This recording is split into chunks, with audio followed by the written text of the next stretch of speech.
Passou a viver. Essa transição da química inorgânica, do não vivo para o orgânico, é uma das questões mais interessantes de ponta hoje em dia na ciência. Tá? Então, como que se dá isso? Como que se dá essa transição da matéria não viva para a matéria viva? Ela certamente ocorreu aqui, há mais ou menos 3,5 bilhões de anos, e tem uma porção de gente tentando entender isso. Um dos segredos da vida é a assimetria dela. Tá? Quando você olha para o que a gente tem aqui, a gente tem uma porção de proteínas e a gente tem uma porção de ácidos nucleicos, né? O DNA e RNA, certo? As proteínas são formadas por aminoácidos. Você pode imaginar uma proteína como sendo assim uma corrente em que cada elo é um aminoácido diferente. Esses aminoácidos, eles têm uma propriedade de girar, bom, eles têm uma propriedade geométrica, em que eles podem aparecer tanto como sendo canhotos ou destros, dependendo da orientação espacial deles. Por exemplo, olha aqui. Então, você tem um carbono e 4 radicais em torno dele, a imagem dele mostra que você tem uma coisa que nem as nossas mãos, você não consegue superimpor a mão esquerda na mão direita. Elas são assimétricas. Essa propriedade chama quiralidade.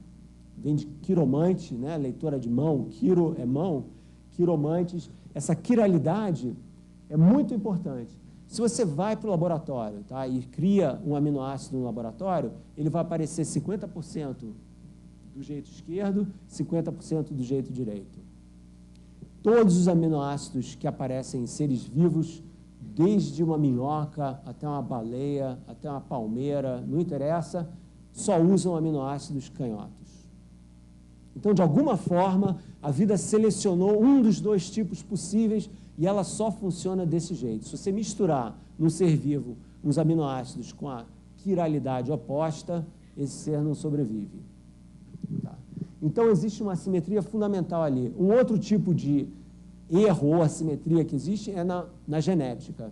A vida, por exemplo, precisa da imperfeição no código genético para sobreviver. Ela precisa de mutação. Se não houvessem mutações, a vida não teria sobrevivido na Terra, porque a Terra mudou, a Terra foi mudando. Nesses 3,5 bilhões de anos em que a vida existia aqui, a Terra se transformou profundamente. E essa ideia do Darwin de teoria da evolução por seleção natural é justamente essa, que quando mudam as condições ambientais, os seres vivos mais bem adaptados sobrevivem e os outros não. Tá? Então, se você é a girafa de pescoço curto e as árvores são altas e as melhores folhas estão lá em cima, a girafa que tiver o pescoço mais longo vai comer melhor, vai poder sobreviver, vai reproduzir com outras girafas e daqui a pouco, daqui a muito, todas as girafas vão ter pescoço longo, porque é uma vantagem para elas. Como que aquela girafa começou a ter um pescoço mais longo que a outra? Por um acidente genético. Se não ocorresse isso, as girafas não iam mais existir. Então, é importante que a vida seja baseada nessa imperfeição. Se ela fosse perfeita, ela não ia sobreviver. Outra coisa muito importante é a história dos dinossauros. Então, os dinossauros, eles viveram aqui durante 150 milhões de anos. Só para dar uma comparação, tá? Nós estamos aqui, quando eu digo nós, seres humanos, né? Há mais ou menos 100, 200 mil anos. Aqui não é nada na história, quase 150 milhões de anos, tá? E eles estavam aqui e, pelo que a gente sabe, eles eram bastante burros. Eles não evoluíram intelectualmente, eles eram extremamente bem adaptados ao ambiente em que eles viviam. Dinossauros não construíram foguete, rádio, televisão, universidades, nada disso. Mas eles estavam muito bem adaptados. Até que, 65 milhões de anos atrás, caiu um asteroide na Terra com um diâmetro mais ou menos de 10 quilômetros. Qual o raio de Belo Horizonte? É mais do que isso. Metade de Belo Horizonte. Então, uma pedra caiu do céu com metade do tamanho de Belo Horizonte, mais ou menos. Você fala, como é que uma pedra cai do céu, que não é nem tão grande assim, pode acabar com os dinossauros e mais ou menos 45% da vida na Terra foi extinguida com essa colisão? Porque essa pedra estava viajando a mais ou menos 20 mil quilômetros por hora. Então, quando você tem um objeto com esse peso viajando com essa velocidade, a energia é ridícula.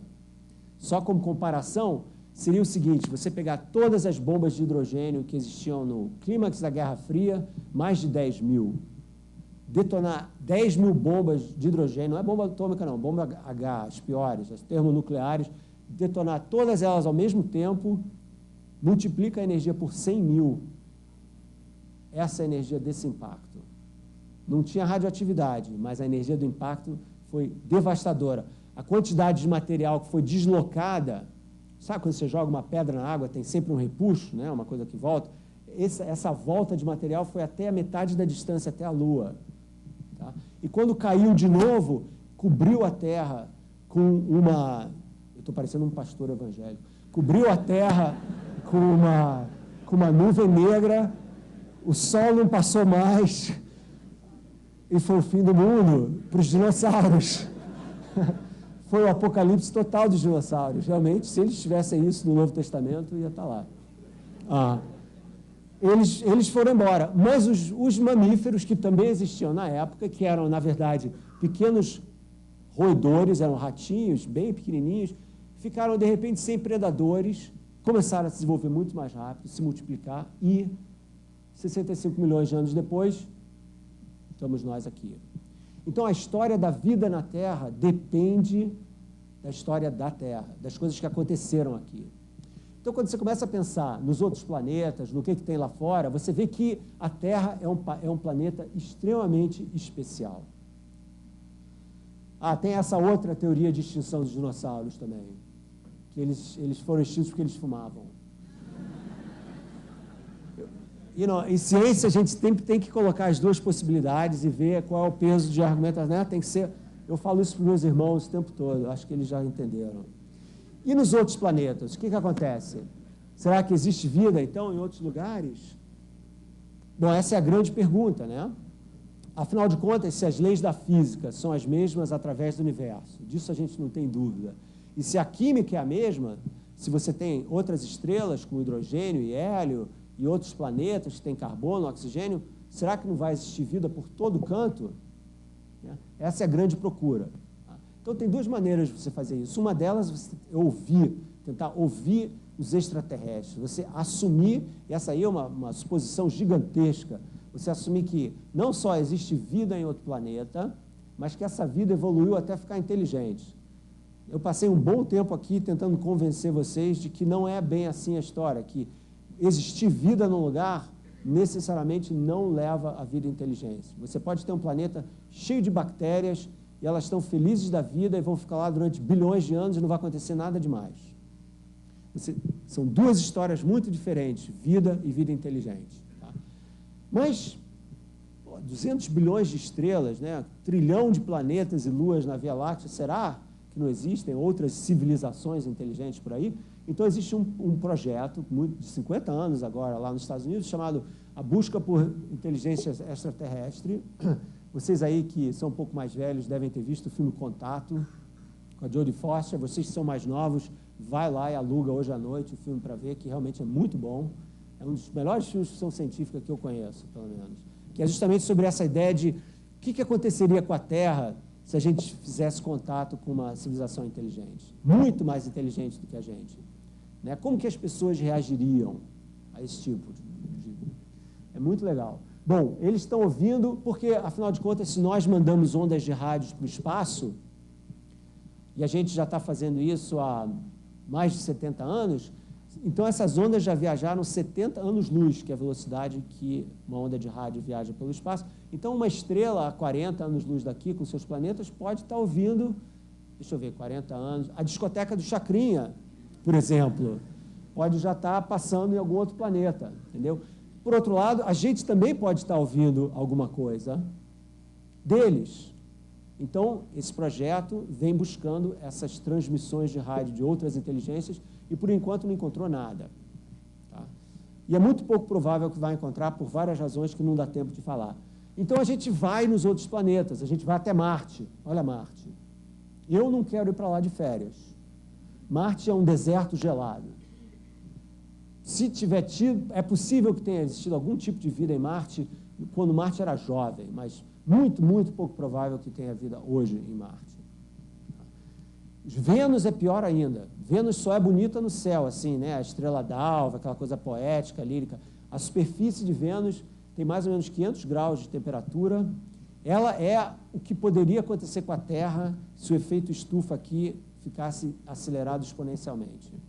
Foi isso que aconteceu em Vênus. Então, Vênus é um lugar completamente coberto por nuvens, por isso que brilha tanto no céu, porque está refletindo a luz do Sol tão eficientemente, porque é completamente coberto de nuvens de enxofre e ácido sulfúrico. Então, chove ácido sulfúrico em Vênus, a temperatura 500 graus na superfície, é o inferno, essencialmente. Tem até o cheiro, né? O enxofre. Então, a gente começa a olhar para a Terra com uma outra forma, né? Isso daqui é uma foto da Terra tirada de uma das sondas da Apollo, que estava em órbita em torno da Lua. Sim, nós já fomos à Lua, sim, nós já pousamos na Lua. Quem duvida disso, eu não sei como é que é essa turma aqui, mas existe uma percentagem absurda de pessoas que acham que a gente nunca pousou na Lua, que é tudo um embrulho, sei lá como se fala isso em português.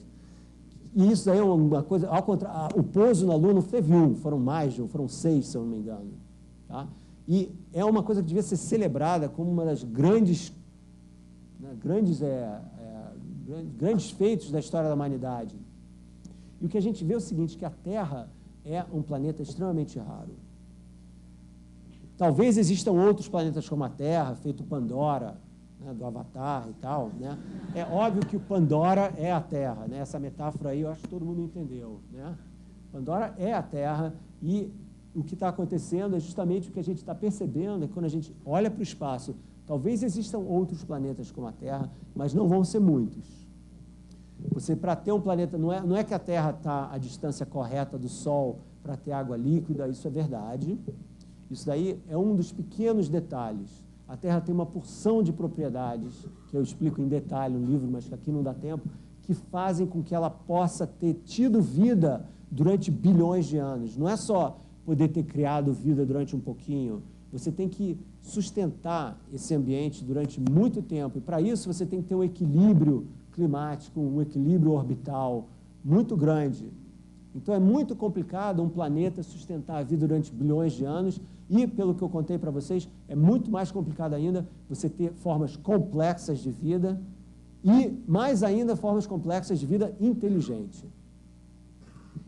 Então, o que está acontecendo? Uma coisa muito estranha, porque quando eu falei do Cabral, que botou a Terra no centro, depois eu falei do Copérnico, o grande dilema da Revolução Copernicana foi que ela tirou o homem do centro do universo. Né? A Terra era o centro, nós éramos criados por Deus, nós éramos o máximo, estávamos no centro de tudo. Aí o Copérnico, que aliás era cônego da Igreja Católica, tirou a Terra do centro, nós já não éramos tão importantes, e cada vez a gente foi ficando menos importante, o universo foi se expandindo, a nossa galáxia já não é uma, até a matéria da qual nós somos feitos é só 4% da matéria que existe, ou seja, nós somos pior do que, vocês sabem, né?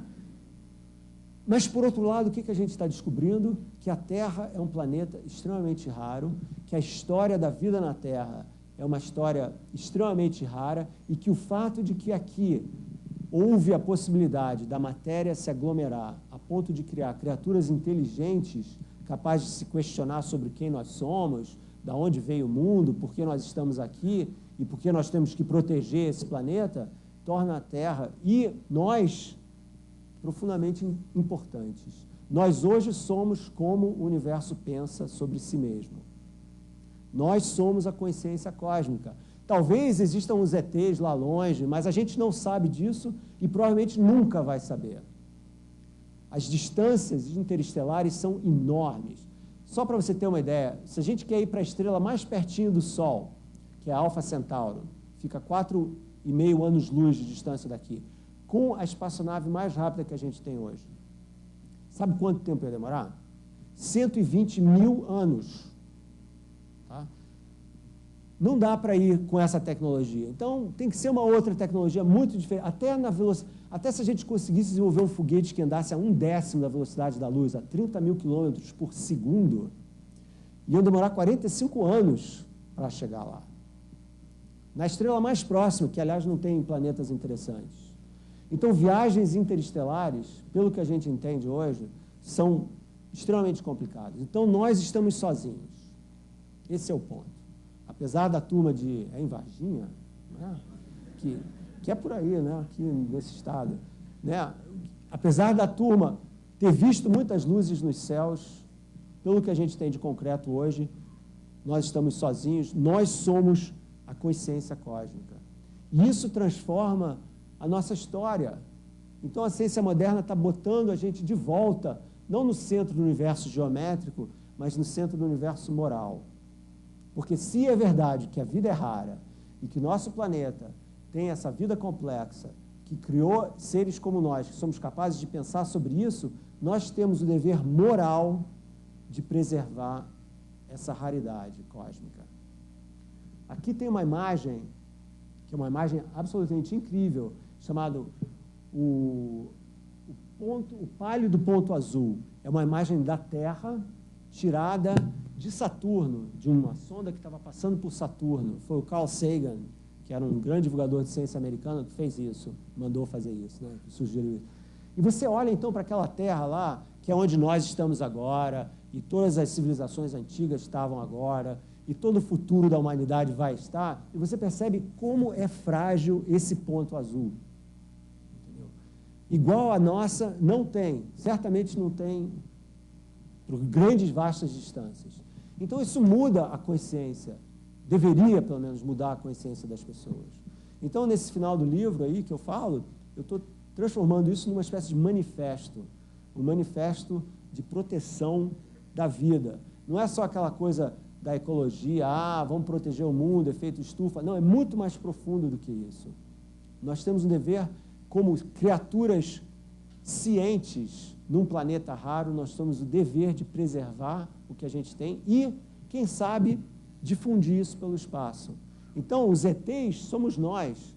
Vamos ser nós um dia que vamos se espalhar pela galáxia e colonizar a galáxia. E quem sabe a gente até encontra por aí uma outra civilização, espero que boazinha, né? A gente não sabe. Então, eu queria só fechar com isso. Segundo o meu cronômetro aqui, são 50 minutos e 42 segundos, falando dessa mensagem. Quem sabe onde é que é isso aqui? Fernando de Noronha, Paraíso na Terra, vá antes que acabe.